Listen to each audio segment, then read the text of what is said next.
smiling, said that he gave up and said that they were injured by a monster in the midst of the battle.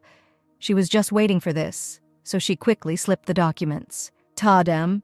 And that's it? She asked how he was, and whether she was doing well. Now this incident will not go to the international level? She asked if he appreciated her abilities. The man smiled satisfactorily and sipped his tea while the princess waited with bated breath for an answer. How then, not seeing any violent reaction, she asked why he was not surprised at all. The man shuddered and said no. His Highness told his wife that she had done a great job. The princess smiled happily. When the guy, flipping through sheets of paper with signatures that his wife gave him, suddenly came across one and said about it, the girl shuddered. The guy read the receipt stating that her family undertakes to pay Princess Alexandra for this and that, and there was an awkward silence. Theodore thought that this was blatant extortion. The girl asked not to misunderstand her. This was just money for her personal business. The guy looked questioningly at his wife and asked why she needed such a business. Because he had a lot of money. Looking menacingly at her husband and frowning, she pompously said that she knew, and added sarcastically that she was jealous. Then Theodore reminded that she was his wife. Frowning and clutching the papers to herself, she said that she knew. Then why did Theo ask?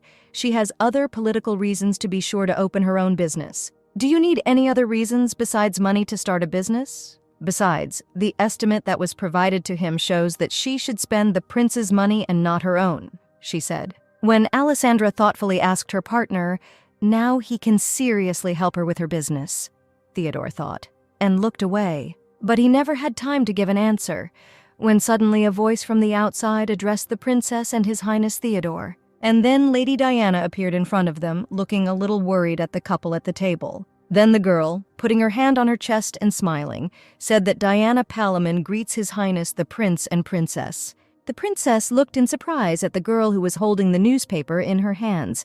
She thinks she knew why she came here. At the moment, her wedding with Theodore is the most discussed topic. A snow-white princess in the arms of the ruler and protector of the people, Erugo, a love story in which His Highness the Prince saves the princess, although the theme of the broken bed is also relevant. The next day, an incident with a bed occurred, filling the front lines of the newspapers. This is the love of the century, and everyone was interested in whether this was really a marriage of convenience. Since Diana does not know that it was she who initially encouraged Theodore to break the bed, and also could not hear the preliminary discussions, she is in shock. It would be better for her to go away and leave them alone.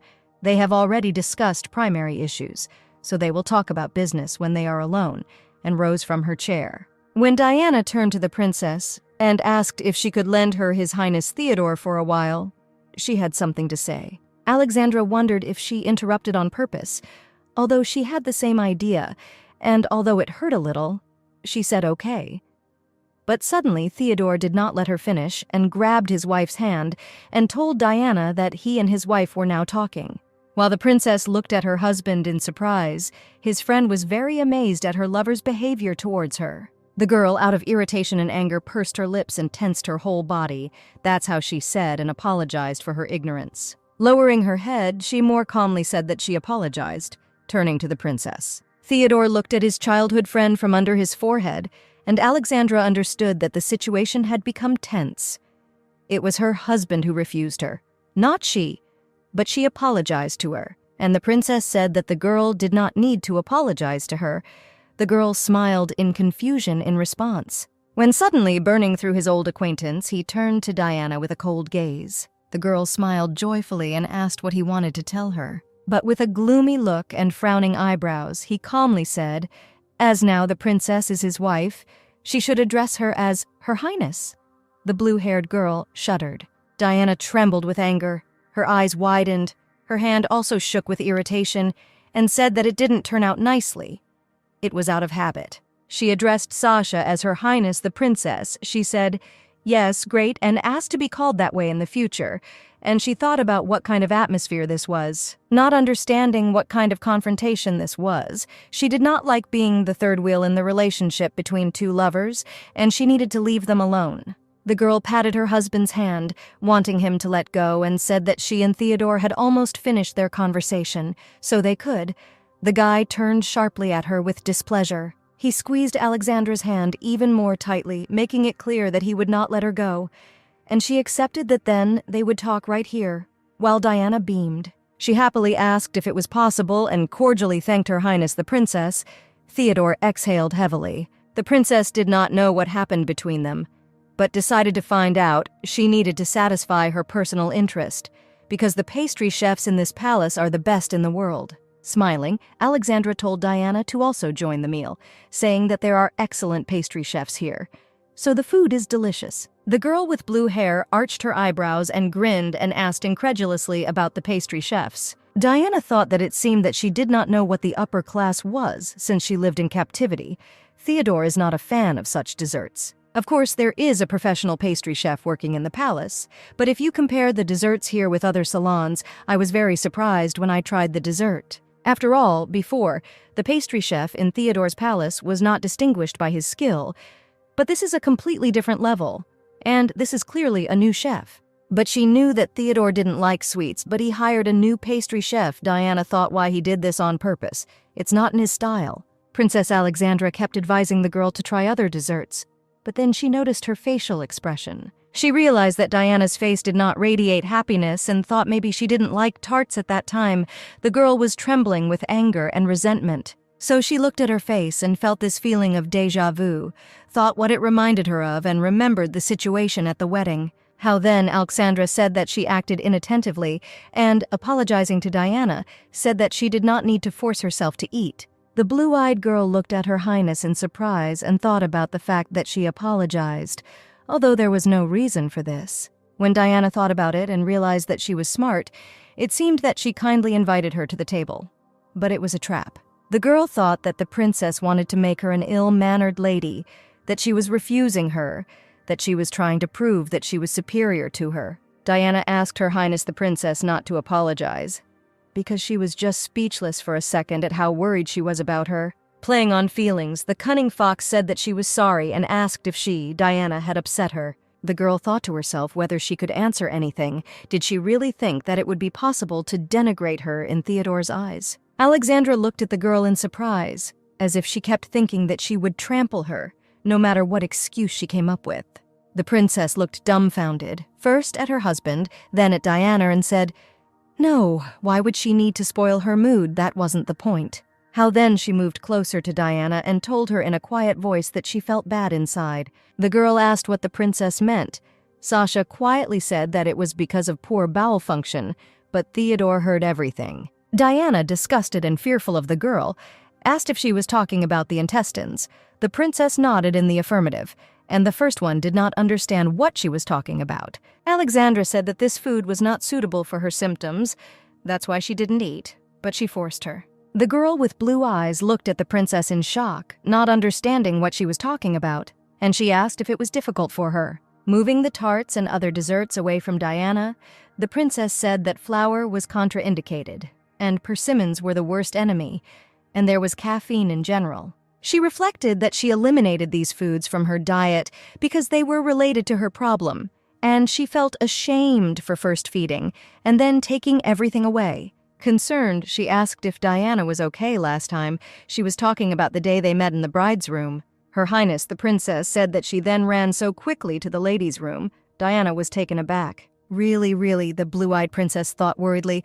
The princess thinks she's constipated and shuddered in shock and went cold. Alexandra apologized guiltily for not being able to provide proper hospitality, because all the food was bad for digestion. The girl with blue hair still didn't understand what she was talking about, and stuttered out of excitement and said that it wasn't so. Besides, Diana suddenly realized she was doing all this in front of Theodore and turned sharply in his direction. Theodore, in turn, continued to look down at his old girlfriend and exhaled heavily. Instantly, Diana's face flushed sharply with shame in front of the man who had always sympathized with her. She, Diana Palamon, idol and example for the ladies of the kingdom of Irugo, she always guarded her image of an ideal woman. The next moment, the girl suddenly reached for the desserts on the table and said that she could eat all the desserts. "No, you can't," the princess said just as sharply, lifting the desserts upstairs away from the girl. She sternly apologized for ruining her mood by taking away food, but this was for her own good, and if she wanted to overcome her illness, she needed to abstain from this kind of food. The princess explained to the girl that because of the feeling of shame, she would eat everything, and then she would only get worse, and she was the most valuable thing she had. The stunned girl continued to tremble with anger and irritation and told the princess that she had no signs of this disease. Diana wanted to say that she eats desserts quite often, but because she stuttered, Alexandra only heard the word often. And again, sitting closer, she asked if she really had irritable bowel syndrome. Theodore, who heard everything, choked in surprise. Hitting the table, Diana said that this was not what she was talking about and sharply asked, "How can she be the prince's wife if she has no intelligence at all?" She said not to make such categorical decisions, having initially misunderstood the situation. Suddenly, she realized that Theodore had definitely heard the entire conversation, and she had never raised her voice or become furious in front of him. But even this was enough for only literally nothing to remain of her image. She abruptly turned away from the princess. The princess wanted to call out to Diana, but she was in tears and ran away from the hall, sobbing. Following the girl with her gaze, Alexandra sat back in her seat and said that she had been blown away by the wind. Theodore said indignantly that she didn't even say goodbye. The princess said that she could be understood. Last time she behaved like this, and perhaps she needed to go to one place. Prince Irugo asked about the last time. "Yes," Alexandra said, and exhaling heavily voiced that she should not worry about her illness. But this could hurt her, so she asked Theodora to pretend that she didn't know anything. Next time she should serve suitable food. The prince kept holding back his laughter, which is why he himself began to tremble and, smiling, said that there was nothing to be ashamed of. Just as Alexandra turned her head to the prince and asked if he would follow Diana, Theodore asked why. The princess said that it looked like she wanted to tell him something and thought that she was his girlfriend, but the guy remained silent. When he asked why she was worried, his wife shuddered and apologetically asked, maybe because she had unintentionally offended her. She thought, shouldn't a guy in such a situation run after his beloved to calm her down? Theo thought about it, and then she realized that they were probably in a quarrel. But then he would have to worry. Smiling, Theodore said that his wife was extremely concerned and asked if he should send Diana something for irritable bowel syndrome. The princess opened her eyes in surprise and raised her eyebrows. She asked if he had heard everything. Hitting herself on the head, she apologized to Diana and asked why he was smiling. Theodore said no, nothing. At this time, Nigel was standing on the terrace and thinking about the past life of Thumbelina. He did not know about it. Those knights really were devoid of all common sense. I thought how they could treat their mistress like that. But he still understood that he was unable to understand them when suddenly he saw movement in his peripheral vision and turned around. He saw Diana in front of him and called out to her, seeing that the girl was crying bitterly. The next moment, the crying girl rushed to the chest of her brother Nigel. The guy asked Diana what had happened. Indignant with insult, the girl said that the princess, however, was too cruel.